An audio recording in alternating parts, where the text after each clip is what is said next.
میرے دوستو، جیسا کہ آپ حضرات کے علم میں ہے، شب برات آنے والی ہے،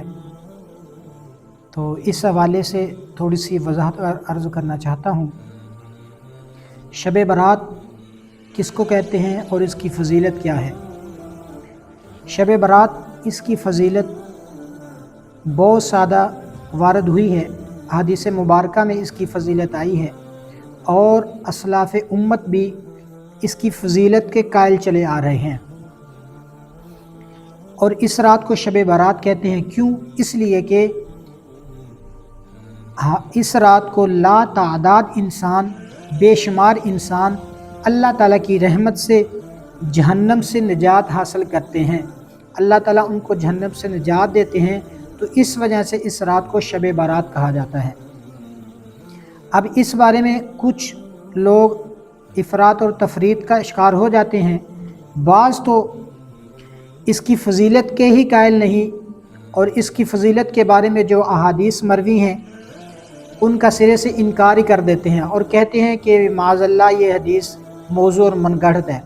اور بعض لوگ اس کے قائل ہو کر اس میں اتنی رسومات اور بدعات اور منکرات اور خود ساختہ چیزوں کو ثواب کی نیت سے اس رات میں سر انجام دیتے ہیں، تو یہ بھی ٹھیک نہیں ہے۔ تو اس بارے میں ایک معتدل عقیدہ یہ ہے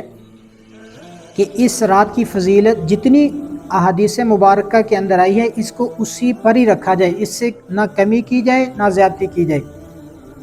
اس رات میں عبادت کرنا جو ہے یہ صرف استحباب ہے، فرض یا واجب نہیں ہے، محض استحباب ہے، اور اس کو استحباب سے گرانا اور استحباب کے مرتبے سے گرانا یہ بھی ٹھیک نہیں ہے۔ اور اس کی فضیلت یہ ہے کہ امی عائشہ رضی اللہ تعالیٰ عنہ فرماتی ہیں کہ اللہ کے پیغمبر صلی اللہ علیہ وسلم نے ارشاد فرمایا، اتدرینا ای لیلۃ ھذہ، عائشہ کیا تجھے معلوم ہے یہ رات کون سی ہے؟ تو امی عائشہ رضی اللہ تعالیٰ عنہ فرماتی ہیں، اللہ و رسولہ عالم، اللہ اور اس کے رسول ہی بہتر جانتے ہیں۔ تو اللہ کے پیغمبر صلی اللہ علیہ وسلم فرماتے ہیں، ان اللہ عز وجل یطلع علی عبادہ فی لیلۃ النصف من شعبان، اللہ کے پیغمبر صلی اللہ علیہ وسلم نے فرمایا یہ شعبان کی 15ویں رات ایسی ہے کہ اللہ تعالیٰ اپنے بندوں پر نظر رحمت فرماتے ہیں، اور اس میں کیا کرتے ہیں؟ اللہ کے پیغمبر نے وہ بھی ارشاد فرمایا، فَيَسْتَغْفِرُ الْمُسْتَغْفِرِينَ، اللہ تعالیٰ بخشش چاہنے والوں کو بخش دیتے ہیں، وَيَرْحَمُ الْمُسْتَرْحِمِينَ، اور رحم کرنے والوں کے اوپر رحم فرماتے ہیں۔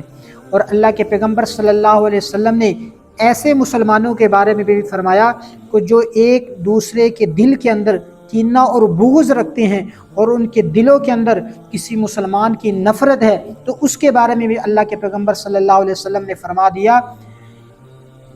کہ وہ لوگ وَيُؤَخِّرُ أَهْلَ الْعِقْدِ كَمَا هُمْ، کہ جس کے دل کے اندر ایک کسی مسلمان کی کینہ ہوتا ہے، بغض ہوتا ہے، اللہ تعالیٰ اس کو اس کے حال پر ہی چھوڑ دیتے ہیں، اس پر نظر رحمت نہیں فرماتے۔ تو یہ تھی شب برات کی فضیلت۔ یہ حدیث کنز العمال کے اندر بھی موجود ہے، اور شعب الایمان للبیہقی کے اندر بھی یہ روایت موجود ہے، اور ایک مشکات کے اندر روایت موجود ہے کہ اللہ کے پیغمبر صلی اللہ علیہ وسلم نے فرمایا، عائشہ تجھے معلوم ہے یہ رات کون سی ہے، اس میں کیا ہوتا ہے؟ تو امی عائشہ رضی اللہ تعالیٰ عنہ نے فرمایا، یا رسول اللہ صلی اللہ علیہ وسلم اس میں کیا ہوتا ہے؟ تو اللہ کے پیغمبر صلی اللہ علیہ وسلم نے فرمایا کہ یہ رات شعبان کی 15ویں رات ہے، اس رات میں اللہ تبارک و تعالیٰ نے جو اس سال بعد والے سال میں جو آنے والے ہوتے ہیں، اللہ تعالیٰ ان کو بھی لکھ دیتے ہیں، اور جنہوں نے دنیا سے جانا ہوتا ہے یعنی وفات پانا ہوتی ہے ان کو بھی اللہ تعالیٰ لکھ دیتے ہیں، اور جو رزق ہوتا ہے وہ بھی اللہ تعالیٰ لکھ دیتے ہیں۔ تو اس حدیث سے تو یہ بات آ گئی۔ اب ایک بطور تنبیہ کے بات سن لیں، یا بطور اعتراض کے ایک بات سمجھ لیجئے کہ یہ چیزیں فوت ہونا اور کسی کا پیدا ہونا اور اس کا رزق کتنا ہے یہ تو لوح محفوظ میں لکھا ہوا ہے، پھر اس رات ان کو سر انجام دینے کا اور لکھنے کا کیا مطلب ہے؟ تو اس کا مطلب سمجھ لیجئے، محدثین نے لکھا ہے، اس کا مطلب یہ ہے کہ یہ چیزیں پیدا ہونا اور اس کا دنیا سے جانا اور اس کی روزی یہ جو مصیبت اس پر آئے گی یہ لوح محفوظ میں تو لکھی ہوئی ہیں، لیکن اللہ تعالیٰ اس رات میں اس لکھے ہوئے کی ایک فہرست جو ہے متعلقہ فرشتوں کے حوالے کر دیتے ہیں کہ یہ فرشتے کی ڈیوٹیاں لگا دیتے ہیں کہ یہ کام اس آدمی کے پاس سر انجام دینے ہیں۔ تو لہٰذا اس کی فضیلت بھی، اس شب برات کی بھی ایک احادیث مبارکہ کے اندر اللہ کے پیغمبر صلی اللہ علیہ وسلم نے فرمائی ہے، اور اس کا ایک عبادت جو ہے، کوئی خاص عبادت اس رات میں اللہ کے پیغمبر صلی اللہ علیہ وسلم سے منقول نہیں ہے۔ اس کا عبادت کرنے کا مقصد یہ ہے کہ آپ جو پہلے عبادت کرتے ہیں تو اس رات کچھ اور زیادہ کر لیں، کچھ قرآن پہلے پڑھتے ہیں تو کچھ اور زیادہ پڑھ لیں، تہجد پڑھتے ہیں تو کچھ اور زیادہ اس میں نوافل پڑھ لیں، اللہ تعالیٰ کا ذکر کر رہے ہیں، یہ مقصد ہے۔ اب اس کو فرض یا واجب کا درجہ دینا یہ بھی ٹھیک نہیں ہے، اب اس کو استحباب کے درجے سے گرانا یہ بھی ٹھیک نہیں ہے۔ اب ایک اور مسئلے کی وضاحت بھی سمجھ لیجئے کہ بعض لوگوں کا یہ خیال ہوتا ہے کہ اس شب رات کے مہینے کے شب رات کی رات روحیں گھروں کے اندر واپس لوٹتی ہیں اور آ کر کہتی ہیں کہ آپ نے ہمارے لیے کچھ دیا نہیں ہے، ہمیں کھانا نہیں کھلایا اور ہمارے لیے کچھ صدقہ خیرات نہیں کیا۔ تو آپ یہ بات بھی سمجھ لیجئے کہ یہ بات جو یہ عقیدہ رکھنا اور یہ اعتقاد رکھنا یہ بھی شریعت میں اس کا بھی کوئی ثبوت نہیں ہے، قرآن و حدیث اس بارے میں خاموش ہے۔ اور اس بارے میں یہ بھی عقیدہ رکھنا کہ اس شعبان میں اللہ کے پیغمبر صلی اللہ علیہ وسلم نے حلوہ کھایا تھا تو ہر ایک پر حلوہ کھانا لازمی ہے، تو میرے بھائی اس کا بھی اس شریعت مطہرہ کے اندر کوئی ثبوت نہیں ہے۔ یہ ایک من گھڑت اور ایک فضا کی بات پھیلی ہوئی ہے، غلط فضا کی بات پھیلی ہوئی ہے، اس کا بھی شریعت کے اندر ثبوت نہیں ہے۔ اور تیسری مسئلے کے طور پر یہ وضاحت سمجھ لیجئے کہ بعض حضرات یہ کہتے ہیں کہ حضرت حمزہ رضی اللہ تعالی عنہ کی شہادت اس مہینے کے اندر ہوئی ہے، اور حضرت حمزہ رضی اللہ تعالی عنہ کے وہ فاتحہ خوانی کے اوپر خرچ کرتے ہیں۔ تو آپ سمجھ لیجئے پہلا ہے کہ ایک حضرت حمزہ رضی اللہ تعالی عنہ کی شہادت شریعت کے اندر متعین نہیں ہے، بہت سارے اقوال ہیں، لیکن اس میں راجح بات جو ہے وہ شوال کے مہینے کے اندر ہے کہ حضرت حمزہ رضی اللہ تعالی عنہ کی شہادت جو ہے شوال کے مہینے میں ہوئی ہے، شعبان میں نہیں ہوئی۔ جب شعبان میں نہیں ہوئی تو اس میں ان کے فاتحہ خوانی کہہ کر اور ان کو کہنا کہ یہ دنیا سے چلے گئے تھے اس وقت، تو یہ کہہ کر بھی کرنا یہ بھی ٹھیک نہیں ہے۔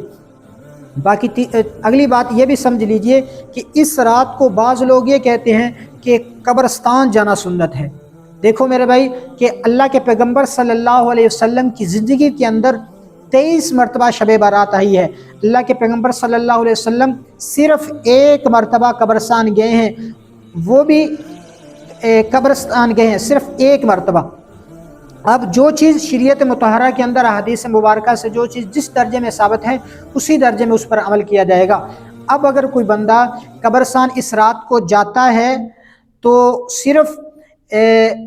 اس کو فرض یا واجب سمجھ کر نہ جائے، نہ سنت سمجھ کر جائے، بلکہ اللہ کے پیغمبر صلی اللہ علیہ وسلم صرف ایک مرتبہ گئے ہیں، صرف وہ بھی استحباب کا درجہ ہے، اگر کوئی جائے تو ٹھیک ہے، اگر نہ جائے تو بھی ٹھیک ہے۔ لہٰذا اگر کوئی نہیں جائے گا تو اس پر گناہ نہیں ہے، اگر کوئی جائے گا تو اس کو ثواب مل جائے گا۔ لیکن جانے کی صورت یہ ہے کہ ٹولیوں کی صورت میں کے اندر نہ جایا جائے کہ ایک ٹولی بنا کر اور بہت سارے افراد کو اکٹھا کیا جائے کہ آؤ قبرستان کی طرف جاتے ہیں اور ان کو اوپر سختی کی جائے کہ قبرستان جانا لازمی ہے، یہ بات بھی ٹھیک نہیں ہے۔ کیوں؟ اللہ کے پیغمبر صلی اللہ علیہ وسلم جب قبرستان جنت البقیع کے اندر گئے ہیں، اکیلے گئے ہیں، امی عائشہ رضی اللہ تعالیٰ عنہ کی روایت کے اندر موجود ہے، تو اللہ کے پیغمبر صلی اللہ علیہ وسلم نے فرمایا کہ یہ شعبان کی رات جو آئے تو اس رات جو ہے قوموا فی اللیل، تو اس رات کو قیام کرو، وصوموا بالنہار، اور دن کو اس کا روزہ رکھو۔ اب اس کا روزہ رکھنا بھی مستحب ہے۔ فتاوی عالمگیری کے اندر بھی یہ بات موجود ہے، فتاوی شامی کے اندر بھی یہ بات موجود ہے، اور دیگر ہماری جو فتاوی جات کی کتابیں ہیں ان کے اندر صراحت سے یہ لکھا ہوا ہے کہ یہ